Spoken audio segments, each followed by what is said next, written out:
Project 2.3 Restaurant Industry Trend Analysis. Today, I'll be going over an analysis on the quick service segment of the restaurant industry, and I will be pointing out some key facts, correlations, and data that I feel as though will be valuable to this analysis.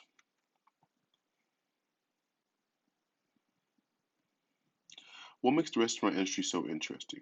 According to the National Restaurant Association, the growth rates for the industry are definitely more moderate than before the onset of the Great Recession in the late 2007. A quick service restaurant is a restaurant that serves fast food and has a minimal table service.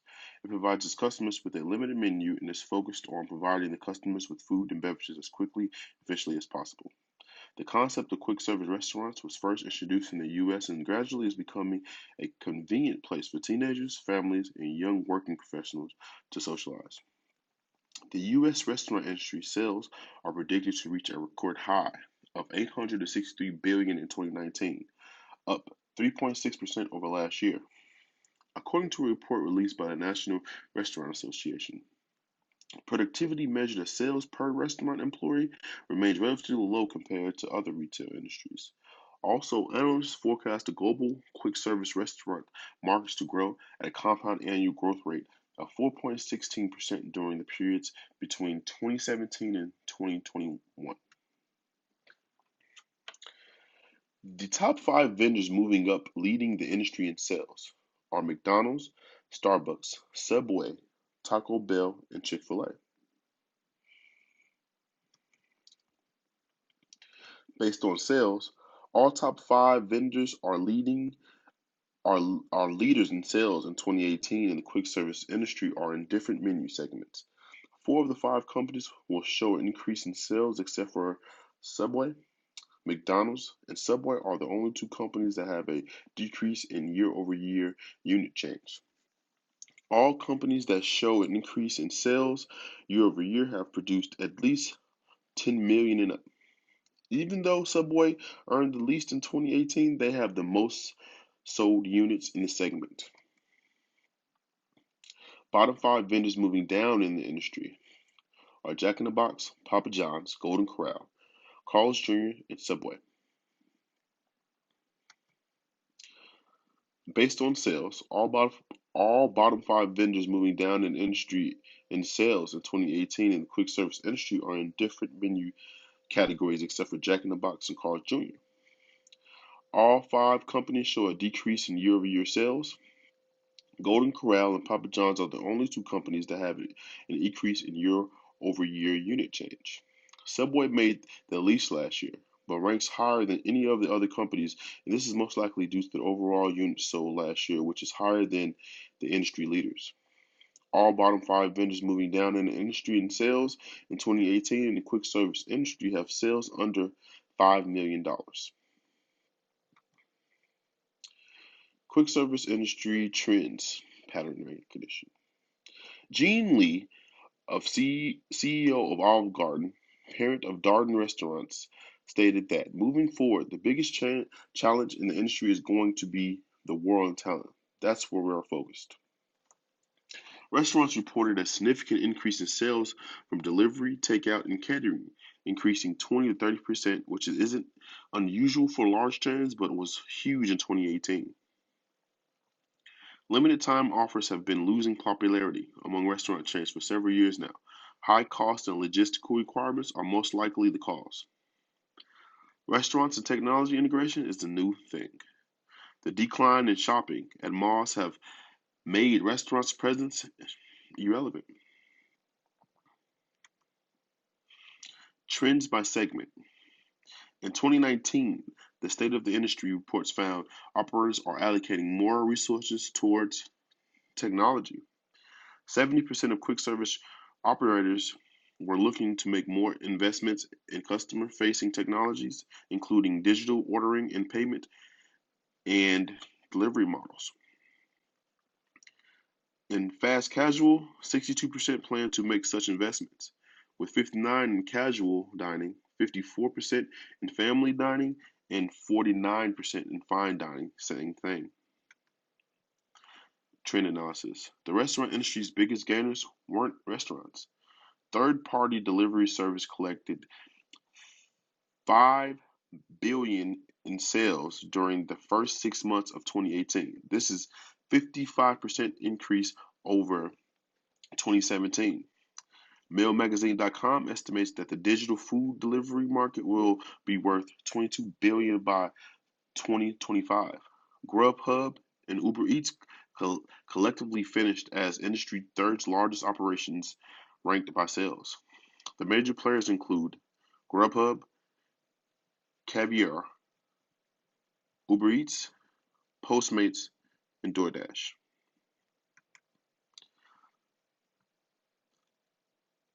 Trend analysis continued. All 5 major food delivery companies are targeting areas that are well above the United States 2016 median household income level of just shy of $60,000. Grubhub reported 5.1 billion in food sales in 2018, a 34% increase from the prior year, and has grown to 17.7 billion customers. Uber Eats says it is expected to deliver 10 billion worth of food in 36 countries this year, up from 6 billion in 2018. According to the National Restaurant Association, 3 in 5 U.S. consumers order delivery or takeout at least once a week. 2018 was a big year for the departure of veteran chain leaders. All the names mentioned in this list below were mentioned in a 2017 article called 20 of the Most Influential Restaurant Leaders, each with decades of experience in the industry. But with so much experience and success, where does this leave them when trends suddenly change in the market?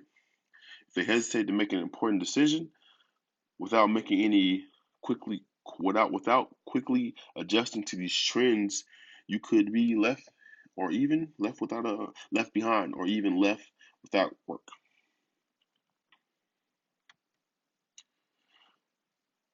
Decision process based on trend analysis. According to a report by Allied Market Research, the global food delivery mobile app market is expected to hit 16.6 billion by 2023, a compound annual growth rate of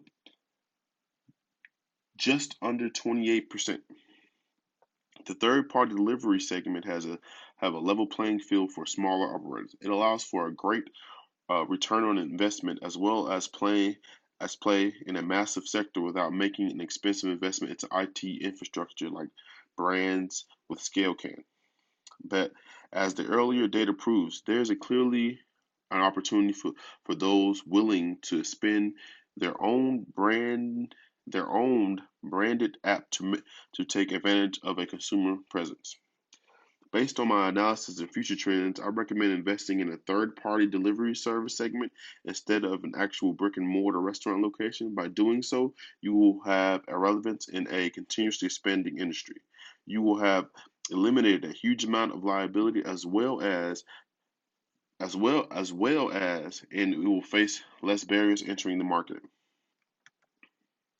Risk analysis based on patterns.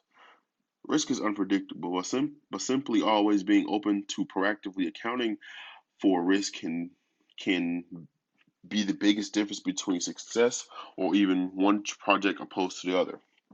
By creating models that provide an infrastructure for unpredictability, you remove the risk. You remove the risk from the possibility. This means you can subsequently have a solution for any problems that can arise and make adjustments for even the at least likely scenarios. By identifying and managing a comprehensive list of risk to production, unexpected surprises and barriers can be reduced in opportunities. Risk management process will help to remove problems when they occur. When problems have been accounted for and plans to remedy them have already been developed and agreed upon, this will save time and money. Impulsive reactions can be avoided, causing Effective plans of action to be implemented for a more proactive, less reactive approach to likely and unlikely situations. This makes the happier, less stressed employees and stakeholders. Financial projections. About 90% of consumers like to spend money in restaurants. The compound annual growth rate between 1970 and 2019 for the restaurant industry is 6.4%, according to the Washington, D.C. based industry group. The financial projections for the segment of commercial restaurant services, which is what the quick service industry falls up under, in 2018, the projections are about 767.8 billion in 2018. In 2019, I'm sorry, the sales are projected a little higher at 795.4 billion. This is a 3.6% change. The real percent change is about 1.1.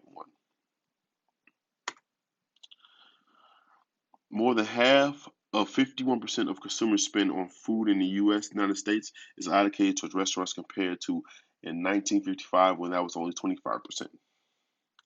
About 90% of consumers like to spend money in eating in.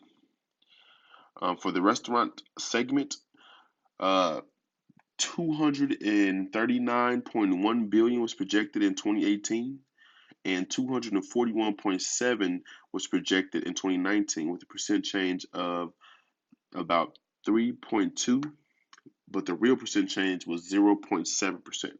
So it's a little less likely that those projections are on point compared to what they were projected to. You have to take weather into consideration, no matter if you plan to use a brick and mortar location or if you decide to go with something a little bit more digitally based. Back in 2012, the National Restaurant Association reported that weather is one of the biggest factors contributing to various variances in restaurant sales. More than 90% of restaurant operators indicated that changes in local weather conditions affected sales and consumer accounts. Geographic impact. It is imperative to study the location's history of potential property initially to account for risk in nature and natural disasters such as earthquakes, floods, hurricanes, etc. When assuming when assessing for crime foreseeability, it is also essential to have a complete understanding of the nature of the property before the correct input is accounted for in the crime data in order to get the proper output. Here are some of the elements involved in the nature of the property that can affect affect the crime foreseeability. Property in use, hours of operation, age and sex of clientele, alcoholic beverages are being served, premise exclusivity, nearby activities, and type of products offered. Geographical impact continued. The mountains in the Pacific region are projected to experience the highest population growth rates, one of the main factors in restaurant sales increase over the last 10 years. U.S. Census Bureau projected for states in the Northeast and Great Lakes regions forecast less than 1% population growth. That makes it an entirely different operating environment than it is in the mountains of Pacific locations, he said. This year, however, all 50 states have positive sales growth projected for this year. Sanitation issues. According to a recent retail consumer study performed by Mark Research National in-store, 14% of consumers polled said they would stop visiting a store that was not as clean as they would like. Moreover, 29% said they would continue visiting an unclean store only if it was absolutely necessary. While this study focused on a wide range of retail establishments, the quick service sector would be wise to pay attention to these figures. This does not mean owners and operators have to break the bank in hiring new cleaning services or investing in the latest, most expensive sanitation technology. In fact, most quick service operators are probably not going to have a choice in the matter. Owners and operators can do more for less and make sure a location is spick and span, often meaning first taking a hard look at how well the restaurant staff is being managed.